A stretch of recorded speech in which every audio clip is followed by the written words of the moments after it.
कुलक्षये प्रणश्यन्ति कुलधर्मा सनातनः धर्मे नष्टे कुलं कुत्सम अधर्म अभिभवति उतः।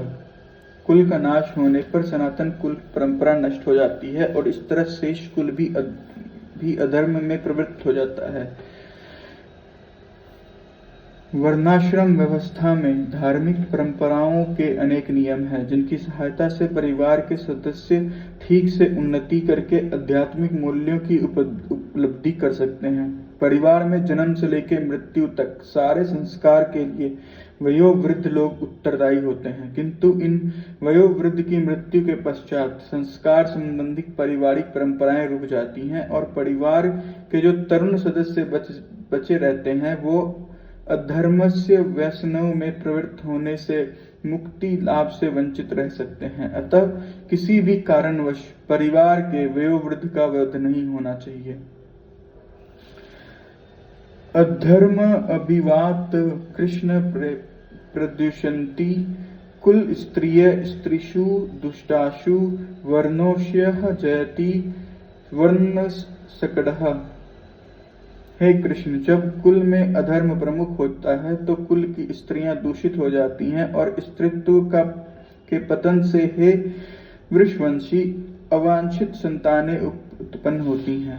तात्पर्य, जीवन में शांति सुख तथा आध्यात्मिक उन्नति का मुख्य सिद्धांत मानव समाज में अच्छी संतान का होना है। वर्णाश्रम धर्म के नियम इस प्रकार बनाए गए हैं कि राज्य तथा जाति की आध्यात्मिक उन्नति के लिए समाज से अच्छी संतानें उत्पन्न हों। ऐसी संतान समाज में स्त्री के अस्तित्व और उसकी निष्ठा पर निर्भर करती हैं। जिस प्रकार बालक सरलता से कुमार्गीगामी बन जाते हैं, उसी प्रकार स्त्रियां भी पत्नोमुखी होती हैं। अतः बालकों तथा स्त्रियों दोनों को ही समाज के वयोवृद्धों की संरक्षण की आवश्यकता है। स्त्रियां विभिन्न धार्मिक प्रथाओं में संलग्न रहने पर व्यभिचारिणी नहीं होंगी। चाणक्य पंडित के अनुसार सामान्यतः स्त्रियां अधिक बुद्धिमान नहीं होती हैं, अतः वे विश्वसनीय नहीं हैं। इसलिए उन्हें विविध कुल परंपराओं में व्यस्त रहना चाहिए और इस तरह उनके स्त्रीत्व तथा अनुरुक्ति में ऐसी संतान जन्मेगी जो वर्णाश्रम धर्म में भाग लेने के योग्य होंगी। ऐसे वर्णाश्रम धर्म के विनाश से यह स्वाभाविक है कि स्त्रियां स्वतंत्रता पूर्वक पुरुषों से मिल सकेंगी और व्यभिचार को प्राश्रय मिलेगा, जिससे अवांछित संतानें उत्पन्न होंगी। निठल्ले लोग भी समाज में व्यभिचार को प्रेरित करते हैं और इस तरह अवांछित बच्चों की बाढ़ आ जाती है, जिससे मानव जाति पर युद्ध और महामारी का संकट छा जाता है। सकड़ नरकाय एव कुल घृणाम कुलस्य च पत्तिनन्ति पितरः हे एषाम लुप्त पिंड उदक क्रिया। अवांछित संतानों की बुद्धि से निश्चय ही परिवार के लिए तथा पारिवारिक परंपरा को विनष्ट करने वालों के लिए नरकीय जीवन उत्पन्न होता है। ऐसे पतित कुलों के पुरुष गिर जाते हैं तथा उन्हें जल तथा पिंड दान की क्रियाएं समाप्त हो जाती हैं। सकाम कर्म के विविधानों के अनुसार कुलों के पितरों को समय समय पर जल तथा पिंडदान दिया जाना चाहिए। यह दान विष्णु पूजा द्वारा दिया जाता है, क्योंकि विष्णु को अर्पित भोजन से उत्कृष्ट भाग प्रसाद के खाने पर सारे पाप कर्मों से उदार हो जाते हैं। कभी कभी पितरगण विविध प्रकार से पाप कर्मों में ग्रस्त होते हैं और कभी कभी उनमें कुछ को स्थूल शरीर प्राप्त न होने से ग्रस्त हो सकते हैं और कभी कभी उनमें कुछ को स्थूल शरीर प्राप्त न होने से उन्हें प्रेतों के रूप में सूक्ष्म शरीर धारण करने के लिए बाध्य होना पड़ता है। अतः जब वंशज द्वारा पितरों को बचा प्रसाद अर्पित किया जाता है तो उनका प्रेत योनि या अन्य प्रकार के दुखमय जीवन से उद्धार होता है। पितरों को इस तरह की सहायता पहुंचाना कुल परंपरा है और जो लोग भक्ति का जीवन यापन नहीं करते हैं उन्हें यह अनुष्ठान करने होते हैं।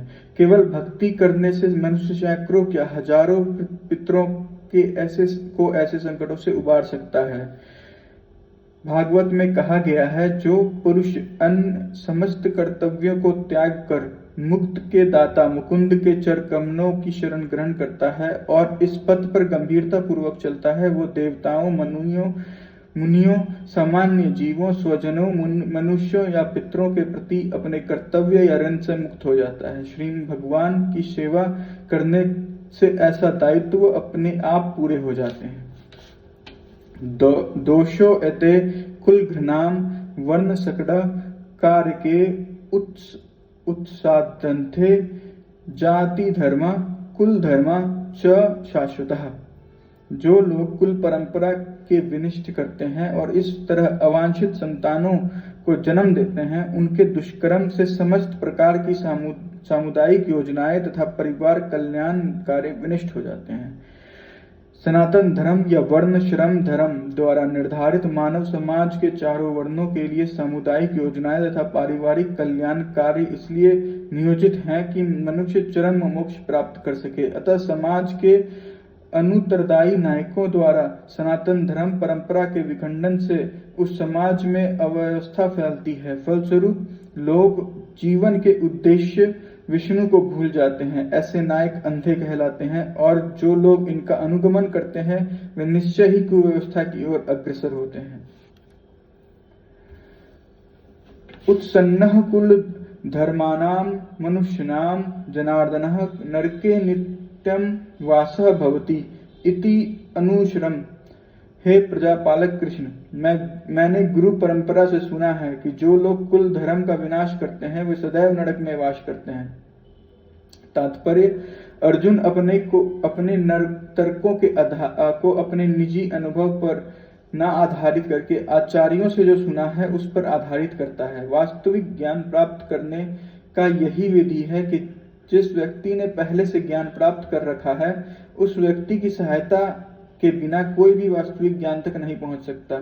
वर्णोश्रम धर्म की एक पद्धति के अनुसार मृत्यु के पूर्व मनुष्य को पाप कर्म के लिए प्रायश्चित करना होता है। जो पाप आत्मा है उसे इस विधि का अवश्य उपयोग करना चाहिए। ऐसे किए बिना मनुष्य निश्चित रूप से नरक भेजा जाएगा, जहां उसे अपने पाप कर्मों के लिए कष्टमय जीवन बिताना पड़ेगा। अहो बतः महतः पापम कुर्तम व्यवस्थिता वयम यत राजसुखलोभनम हनुमंतम स्वजनम उदाहतः। ओह, कितने आश्चर्य की बात है कि हम सब जघन्य पाप कर्म करने के लिए उद्यत हो रहे हैं। राजसुख भोगने की इच्छा से प्रेरित होकर हम अपने ही संबंधियों को मारने पर तुले हैं। तात्पर्य, स्वार्थ से के वशीभूत होकर मनुष्य अपने सगे भाई, बाप या माँ के वध जैसे पाप कर्मों में प्रवृत्त हो सकता है। विश्व के इतिहास में ऐसे अनेक उदाहरण मिलते हैं, किंतु भगवान का साधु भक्त होने के कारण अर्जुन सदाचार के प्रति जागरूक है, अतः वह ऐसे कार्य से बचने का प्रयत्न करता है। यदि मामह अप्रीतकारम अशस्त्रम शस्त्रप्रणाय धृतराष्ट्रः रणे हनुये ततः वे क्षेमतरम भवेत्। यदि शस्त्रधारी धृतराष्ट्र के पुत्र मुझे निहत्ते तथा रणभूमि में प्रतिरोध न करने वालों को मारे तो यह मेरे लिए श्रेष्ठकर होगा। तात्पर्य, क्षत्रियों के युद्ध नियम के अनुसार ऐसी प्रथा है कि निहत्थे तथा विमुख शत्रुओं पर आक्रमण न किया जाए, किंतु अर्जुन ने निश्चय किया कि शत्रु भले ही इस विषम अवस्था में उस पर आक्रमण कर दे, किंतु वह युद्ध नहीं करेगा। उसने इस पर विचार नहीं किया कि दूसरा दल युद्ध करने के लिए कितना उद्यत है। इन सब लक्षणों का कारण उसकी दयाद्रता है, जो भगवान के महान भक्त होने के कारण उत्पन्न हुई है। संजय उपवाचः एवं उत्क्वा अर्जुन संख्ये रथ उपस्थिते उपाविशतः विसर्ज्य शरम चापम शोकः संविग्रह मानसः। संजय ने कहा, युद्ध भूमि में इस प्रकार कहकर अर्जुन ने अपने धनुष तथा बाण एक ओर रख दिए और शोक संतप्त हो चित्त से रथ के आसन पर बैठ गया। तात्पर्य, अपने शत्रु की स्थिति का अवलोकन करते समय अर्जुन रथ पर खड़ा हो गया था, किंतु वह शोक से इतना संतप्त हो गया कि अपना धनुष बाण एक ओर रखकर रथ के आसन पर पुनः बैठ गया। ऐसा दयालु तथा कोमल हृदय व्यक्ति जो भगवान की सेवा में रत हो, आत्मज्ञान प्राप्त करने योग्य है। इस प्रकार भगवत गीता प्रथम अध्याय कुरुक्षेत्र के युद्ध स्थल में सैन्य निरीक्षण का भक्ति वेदांत तात्पर्य पूर्ण हुआ।